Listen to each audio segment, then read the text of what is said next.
Inspector ಒಬ್ರು ಗೋವಿಂದರಾಜು ಲಂಚ ತೆಗೆದುಕೊಳ್ಳುವಾಗ ಇಲ್ಲ, ಅವ್ರಿಗೆ ಈಗಾಗಲೇ ನಾವು ಸಸ್ಪೆಂಡ್ ಮಾಡಿದ್ದೇವೆ. ಸಸ್ಪೆಂಡ್ ಮಾಡಿ ತತ್ಕ್ಷಣ ನನ್ನ ಗಮನಕ್ಕೆ ಬಂದಾಗ ನಾನು ಕಮಿಷನರ್ಗೆ ಹೇಳಿ ಕಮಿಷನರ್ ಅವರು ಸಸ್ಪೆಂಡ್ ಮಾಡಿದ್ದಾರೆ.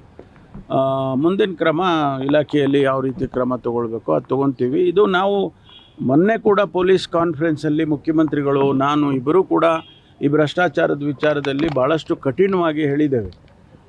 ಪದೇ ಪದೇ ಇಂಥ ಘಟನೆಗಳು ನಡೆದಾಗ ಇದು ಸರ್ಕಾರಕ್ಕೂ ಇಲಾಖೆಗೂ ನಮಗೆಲ್ಲರಿಗೂ ಮುಜುಗರ ತರುತ್ತೆ.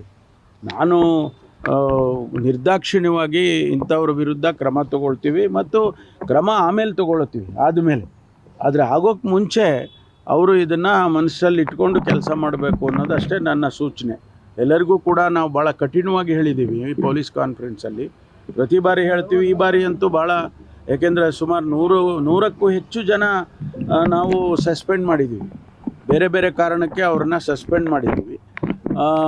ಆ ಸಸ್ಪೆನ್ಷನ್ನಲ್ಲಿ ಈ ಭ್ರಷ್ಟಾಚಾರನ ಮಾಡಿರೋರು ಕೂಡ ಸೇರಿಕೊಂಡಿದ್ದಾರೆ. ಅದಕ್ಕೆ ಪೊಲೀಸ್ ಇಲಾಖೆಗೆ ಕೆಟ್ಟ ಹೆಸರು ಬರುತ್ತೆ, ಅದನ್ನು ನೀವು ಎಚ್ಚರಿಕೆಯಿಂದ ನೋಡಬೇಕು ಅಂತೇಳಿ ಯೂನಿಟ್ ಆಫೀಸರ್ಸ್ಗೆಲ್ಲ ಸೂಚನೆ ಕೊಟ್ಟಿದ್ದೀವಿ. ಸೀನಿಯರ್ ಆಫೀಸರ್ಸ್ಗಳ ಜವಾಬ್ದಾರಿ ಹಾಕಿದ್ವಿ. ಇಂತಿಂಥ ಜಿಲ್ಲೆಗಳನ್ನೂ ಕೂಡ ಉಸ್ತುವಾರಿ ಮಾಡಿ ಅವರಿಗೆ ನೀವು ಕ್ರಮ ತೊಗೋಬೇಕು ಏನಾದರೂ ಇಮಿಡಿಯೇಟಾಗಿ ಆದರೆ ನನ್ನ ಸಲಹೆ ಮತ್ತು ಮನವಿ ಏನು ಅಂತಂದರೆ, ಆದಮೇಲೆ ನಾವು ಕ್ರಮ ತಗೊಳ್ಳೋದು ಬೇರೆ ವಿಚಾರ. ಭ್ರಷ್ಟಾಚಾರವನ್ನು ಯಾರೋ ಲಂಚ ತೊಗೊಂಡು ನಂತರ ನಾವು ಸಸ್ಪೆಂಡ್ ಮಾಡ್ತೀವಿ ಅಥವಾ ಡಿಸ್ಮಿಸ್ ಮಾಡ್ತೀವಿ. ಆದರೆ ಆಗೋ ಮುಂಚೆನೇ ಅವ್ರ ಮನಸ್ಸಿಗೆ ಹೋಗಬೇಕಿದು, ನಾವು ಪ್ರಾಮಾಣಿಕವಾಗಿ ಕೆಲಸ ಮಾಡಬೇಕು ಅನ್ನೋದು, ಅದು ನನ್ನ ಸಲಹೆ ಅಂತೇಳಿ ಈ ಸಂದರ್ಭದಲ್ಲಿ ಹೇಳ್ತೀವಿ. ಅದೆಲ್ಲ ಗೊತ್ತು, ನೋಡಿದ್ದೇನೆ. ಖಂಡಿತವಾಗಿ ಆಗುತ್ತೆ, ಇದು ಇಲಾಖೆಗೆ ಆಗುತ್ತೆ, ಸರ್ಕಾರಕ್ಕೆ ಆಗುತ್ತೆ, ನಮಗೆ ವೈಯಕ್ತಿಕವಾಗಿ ಗೃಹ ಸಚಿವರಿಗಾಗುತ್ತೆ, ಇದೆಲ್ಲ ಹಾಗೇ ಆಗ್ತದೆ. ಆದರೆ ಇದು ಆಗಬಾರ್ದು ಅನ್ನೋ ಸೂಚನೆಯನ್ನು ಈಗ ಕೊಟ್ಟಿದ್ದೇವೆ.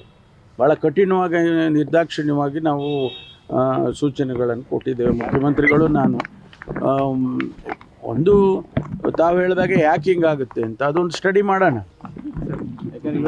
ಅಧ್ಯಯನ ಮಾಡಿ ಏನು ಫ್ಯಾಕ್ಟರು ಈ ರೀತಿ ಹಾಗಲ್ಲ, ಇವ್ರನ್ನ ಲಂಚ ತಗೊಳ್ಳೋದಕ್ಕೆ ಏನು ಯಾವ ಫ್ಯಾಕ್ಟರು ಅವರಿಗೆ ದುಡ್ಡು ಕೊಟ್ಟು ಬರೋದು ಈ ಥರದ್ದೇನೋ ನಡೀತಾ ಇದೆಯಾ ಸರ್?